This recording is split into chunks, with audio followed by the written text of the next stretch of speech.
Hello, everyone. I am here today with Judith Maxey, who is one of the co-authors of the soon-to-be published, probably already published by the time this video gets out, book about essential oils, acupoints, and the practitioners that are out there doing this beautiful modality called AcuAroma. And it's called Drops of Wisdom, Points of Power.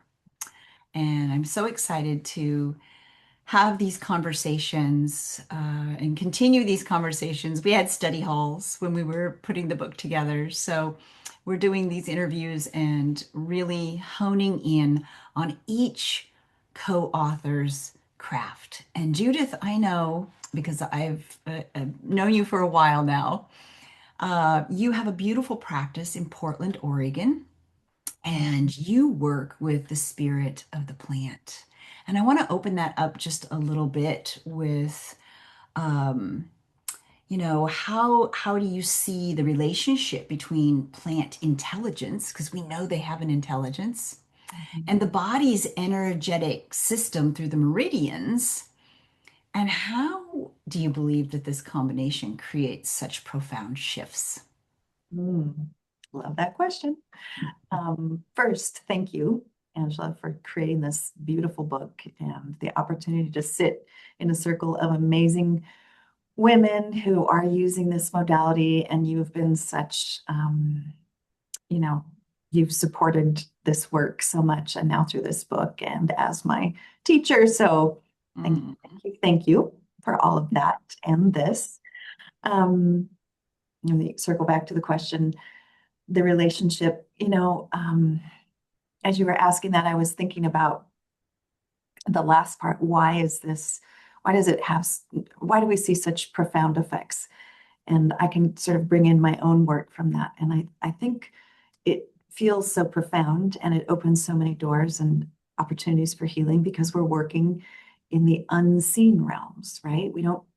We're used to working with just the aroma or seeing the sort of chemical aspects of the essential oils, which is all important, absolutely.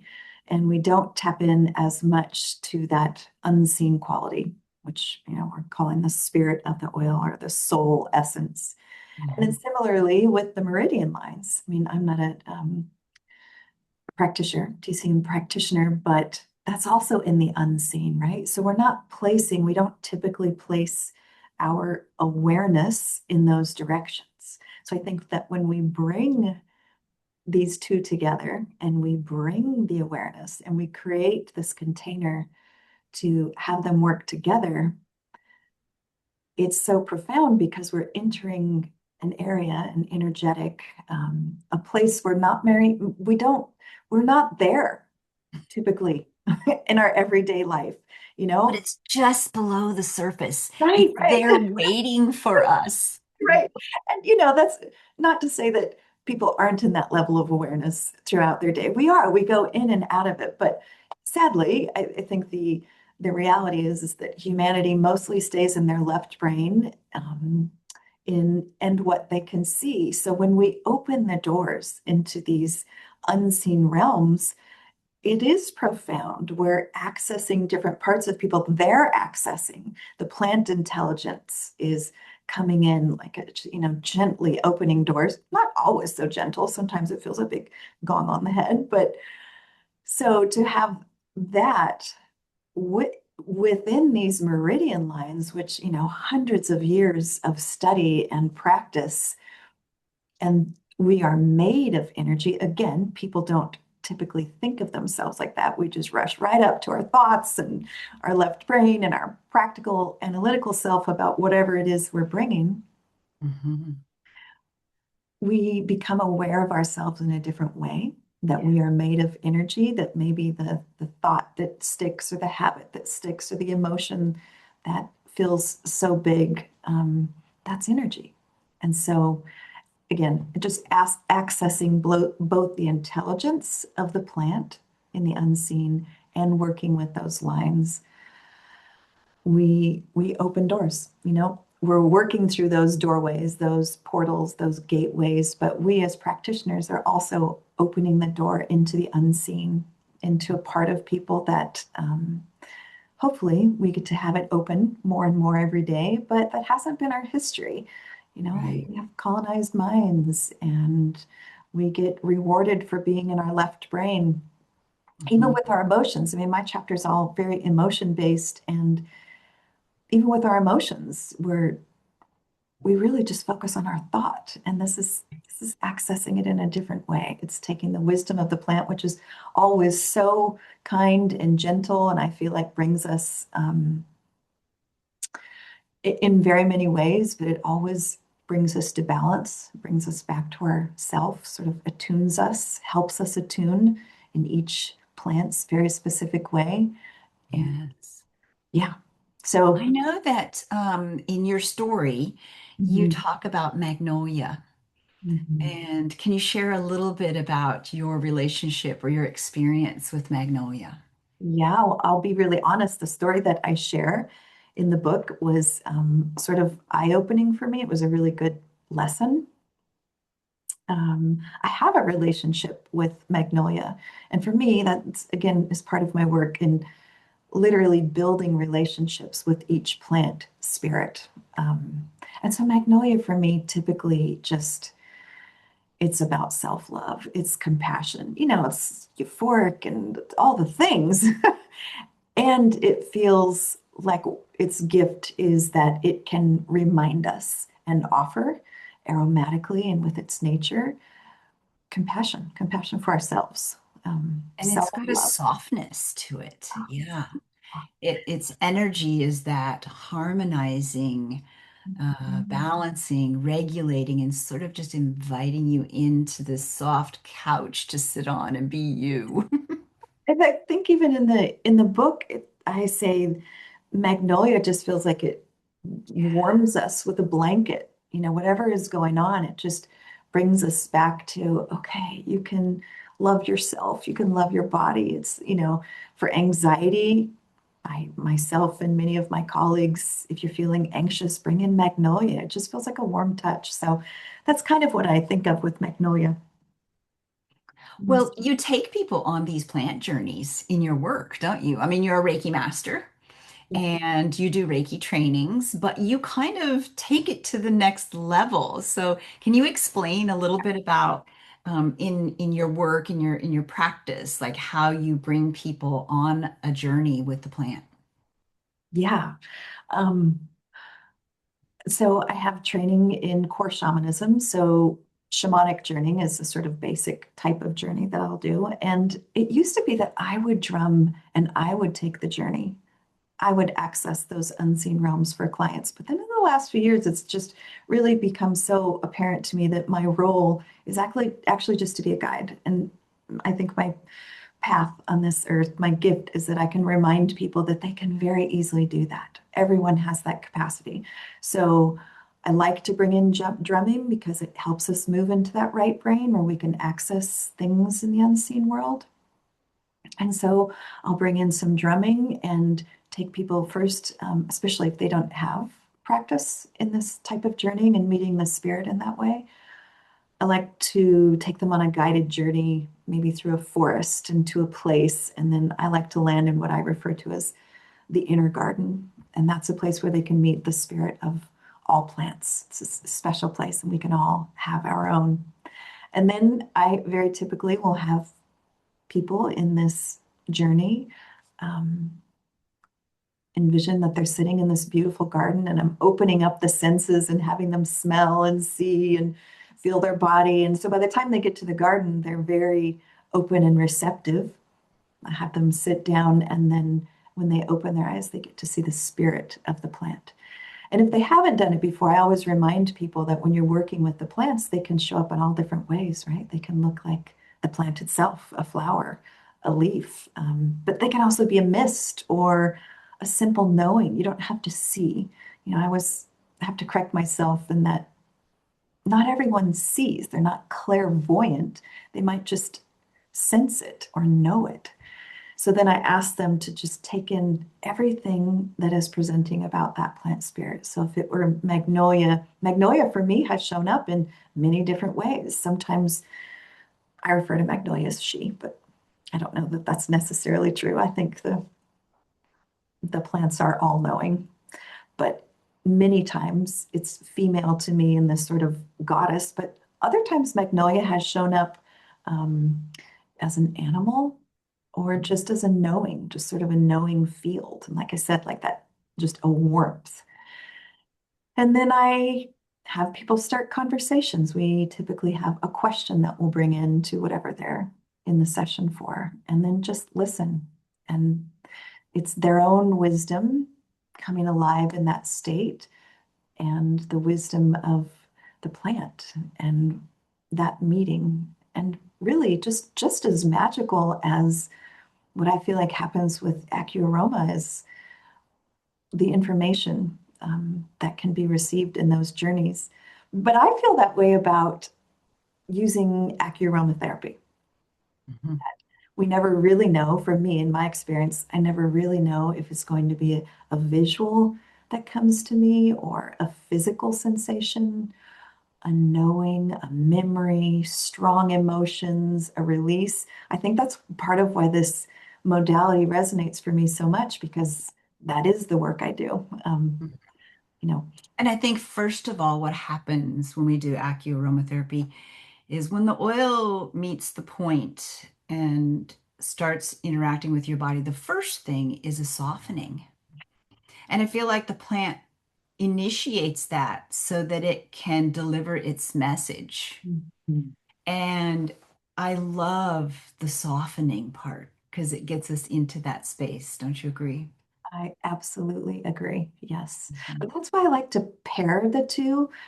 For me, I'm using a lot of things in my practice. I'm always bringing in Reiki, so people are already relaxed and open to that wider web of consciousness where I think we meet the plant. Um, so there, I think that's a softening in itself, and I would say it feels soft to us because it's relaxing and it's returning us to our true nature. And I think that's ultimately what every pairing really leads us to is back to balance and becoming more of ourself. Right. So And that openness also allows us to look and reflect. I mean, if there's transgenerational trauma or deeper issues that, we are carrying in our bones, mhm. and to get access to that requires um, a letting go Yeah, and a softening. yeah. And a stillness. I mean, I don't believe that all healing needs to happen still. I mean, on the contrary, movement is wonderful. You can get into all these spaces actively, but for this modality in particular, I like to encourage people to be still and be quiet and really open up their senses. And again, that's allowing people to get out of the day to day of trying to figure things out and what we can see and all this stimulus and on our computers and all the things. But when we can be still and actually just listen and feel, that's really where the magic happens. And don't you feel like when we are seeing a client over and over for multiple sessions, that starts to happen quicker? Because on Yeah. their first session, it may take a half hour for them to get out of their head and into their body. But by the time they're there the fourth time, boom, uh, the body says, I'm ready, let's do Yeah. it. Yep. Yep. Oh, I know. Absolutely. I feel so fortunate to be able to see people multiple times and watch that transition of comfort. And like you said, the access becomes quicker. Although I have had clients that come in and I think, oh, this might take a while. You asked one of the questions that we talked about was, did you ever have a moment of doubt about this modality? And What I helped you I trust the I process? really don't, but if I thought about it, like where would that have come in? And that's maybe I used this modality with someone and it wasn't as amazing as as an experience that I had or I had seen with other clients. And maybe that's where a little bit of doubt came in. But like you said, sometimes it takes repeated experiences. Um, and so it was really only a doubt momentarily, maybe for a few people that I thought, oh, I didn't really resonate. But, it's just like all other energy medicine also, in that we get so accustomed to. because it potentially can be mind-blowing and it can be big, but just like Reiki, I know we both practice, sometimes it's the quiet shifting that you're not even aware of that actually is making the difference. So, Yeah, and the spirit of the plant is going to make an impression. yeah, And the body will remember that invitation that that oil made to him. And the next time they're like, oh, I remember that knock at the door. yeah, And then yeah, pretty soon they'll be opening the door before, you even get there. right? Yeah. Yeah. I know you asked me to talk about Magnolia, but there's a point in the chapter too where I talk about jasmine, and you just made me think of it. I really didn't like jasmine at all. I mean, I could barely smell it.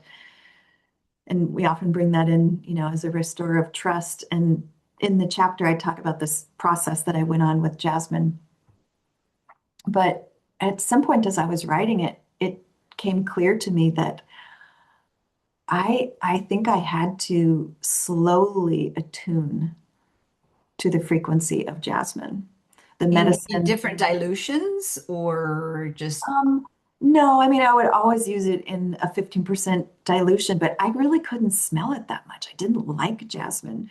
Mhm. So when you were talking about like getting used to it, I felt like what jasmine was going to help bring back for me, which was trust, was something that had to happen very slowly. So I wouldn't even hold the points for very long in the beginning. I didn't like the smell. I really wasn't sure. I mean, the whole thing just felt like, I don't know.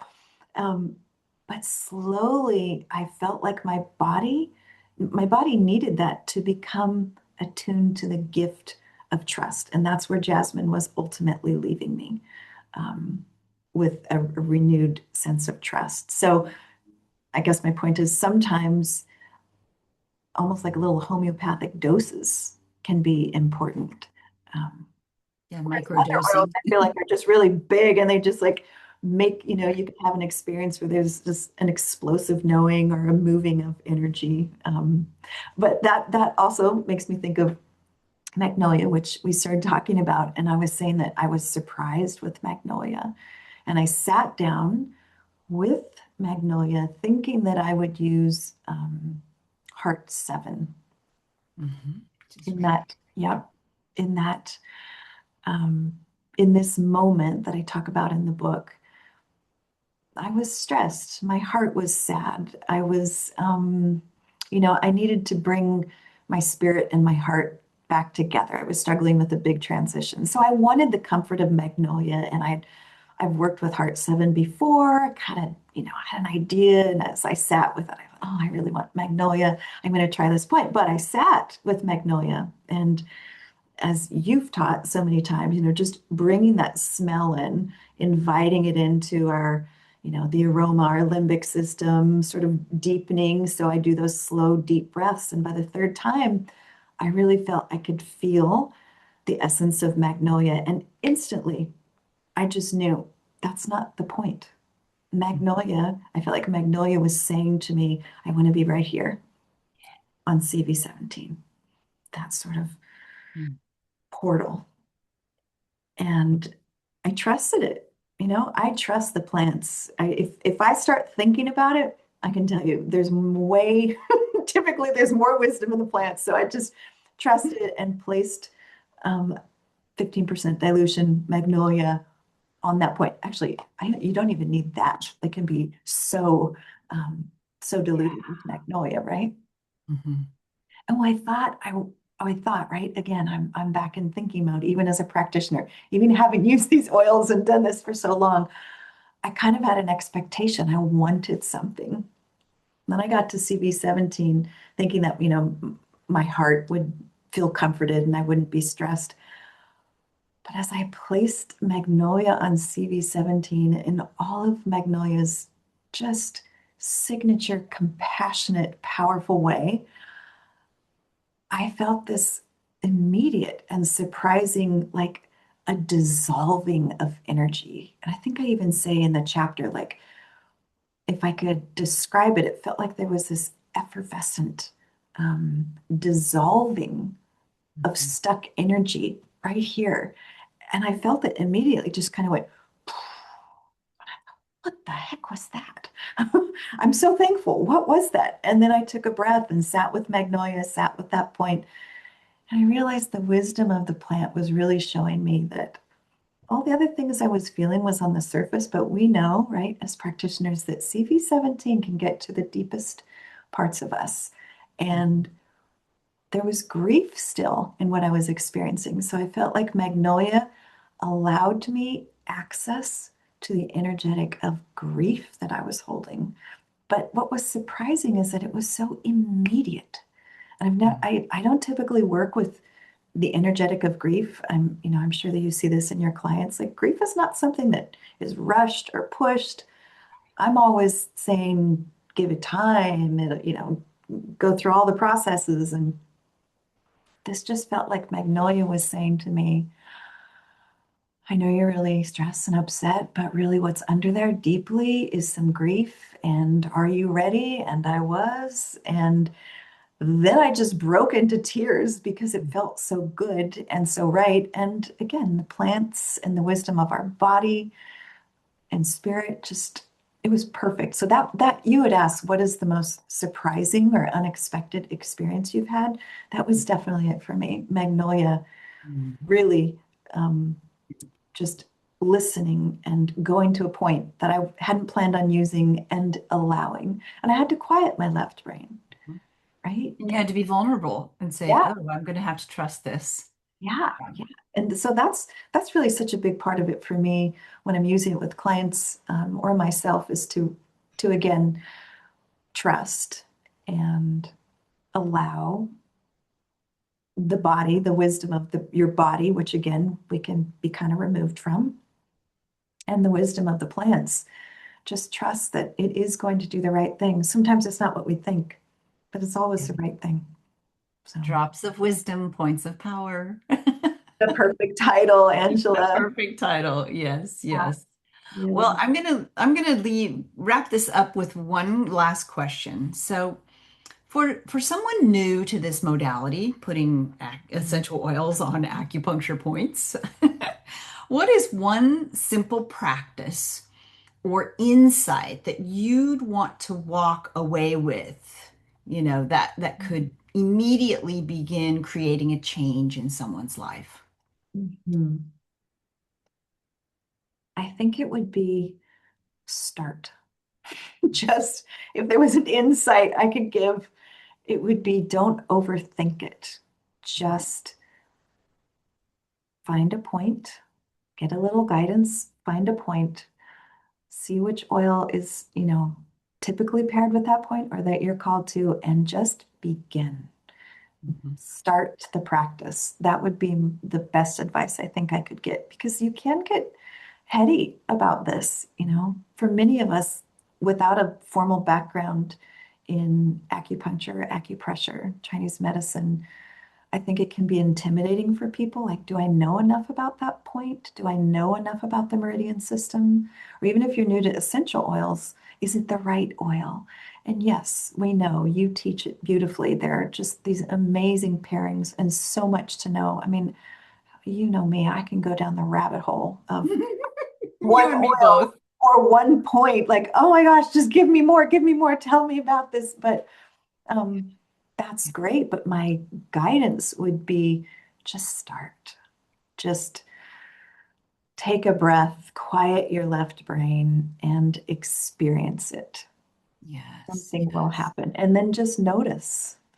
We tend to strive, just like I said, I fell into with Magnolia in my moment of stress.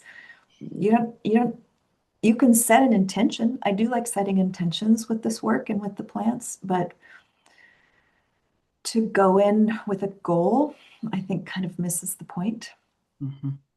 Yeah, Um, just be and that open. just, yeah, that would be my suggestion for someone So starting out. Just do it. Just just do it. experience So it. if someone would like to work with you or know more about your programs, where should they go? Yeah. Well, I you can just put it right on the YouTube link, judith.maxey@gmail.com. The best way to get a hold of me is just simply email me directly. I'm always happy to chat. talk about the programs, my offerings, my one-on-one or my courses. I have a retreat coming up. Mhm. I love to meet people in person, see where they are, see what their questions are. So feel free to email me. I have a website, but just email me directly. Beautiful. Well, we are so proud to have you as one of the co-authors for this beautiful book, Honored. Drops of Wisdom, Points of Power, and hear all these transformational stories about holistic practitioners who are using essential oils and acupoints together. Thank you for bringing us together. Thank Out. you so Beautiful. much. All All right. right. Thanks.